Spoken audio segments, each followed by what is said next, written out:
आणि आपण बघतोय महत्त्वाची बातमी आहे। शिवसेनेचे नेते अभिजित अडसूळ अमरावती लोकसभा लढणार नाहीयेत। प्रहारनं आता दिनेश बुब यांना उमेदवारी दिल्यानं अडसूळ लढणार नाहीत। दरम्यान या सगळ्या संदर्भात अधिक माहिती देतात माझे सहकारी स्वप्नील उमप आपल्याला। स्वप्नील, नक्कीच अत्यंत महत्त्वाची बातमी आहे।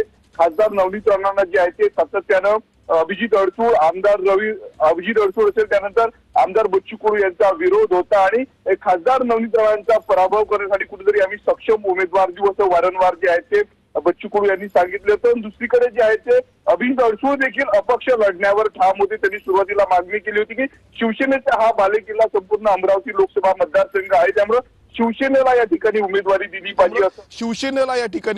दिली पाहिजे असं अभिजित अडसूळ म्हणाले होते। परंतु भाजपमध्ये जे आहे ते भाजपनं जे आहे ते खासदार नवनीत राणांना उमेदवारी दिली, त्यामुळे अपक्ष लढण्याचा निर्णय जो आहे तो अभिजित अडसूळांनी घेतलेला होता। अर्जाची उचल देखील केली होती, परंतु आता विश्वसनीय सूत्रांनी आपल्याला अशी माहिती दिली की अभिजित अडसूळ ही निवडणूक लढवणार नाही आहेत, कारण प्रहारने जे आहे ते दिनेश बुब यांना उमेदवारी दिलेली आहे। जर अभिजित अडसूळ जर या निवडणुकीच्या रिंगणात उतरले तर मतांचं विभाजन होईल। आता थेट फायदा जो आहे तो खासदार नवनीत राणांना होऊ शकतो, त्यामुळे विभाजन टाळण्यासाठी, मतांचे विभाजन टाळण्यासाठी कुठेतरी अभिजित अडसूळ यांनी या निवडणुकीमध्ये जे आहे ते माघार घेतल्याचं बोललं जात आहे।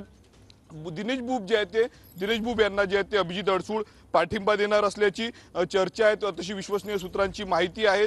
ज्या पद्धतीनं काल आपण पाहिलं की प्रवेश केला ठाकरे गटाचे नेते दिनेश बुब यांनी प्रहारमध्ये, त्याच्या आदल्या दिवशी जे आहे ते एक अमरावतीमध्ये जी आहे ती प्रहारच्या पदाधिकाऱ्यांची बैठक झाली आणि त्याच ठिकाणी जे आहे ते दिनेश बुब उमेदवार असतील अशी घोषणा झालेली होती आणि त्या ठिकाणी अनेक पक्षाचे नेते देखील यांची देखील एक दुसरी बैठक झाल्याची माहिती जी आहे ते सूत्रांनी दिली आणि त्यामुळे खासदार नवनीत राणांचा पराभव करण्यासाठी जे आहे ते अभिजित अडसूळांनी आता कुठेतरी माघार घेतलेली आहे। दिनेश बुब यांना ते पाठिंबा देणार असल्याची चर्चा आहे। दुसरीकडे कुठल्याही परिस्थितीमध्ये महायुतीमधून जरी आम्हाला बाहेर काढलं तरी आम्ही आमचा उमेदवार मागे घेणार नाही अशी भूमिका बच्चू कडूंनी घेतलेली आहे।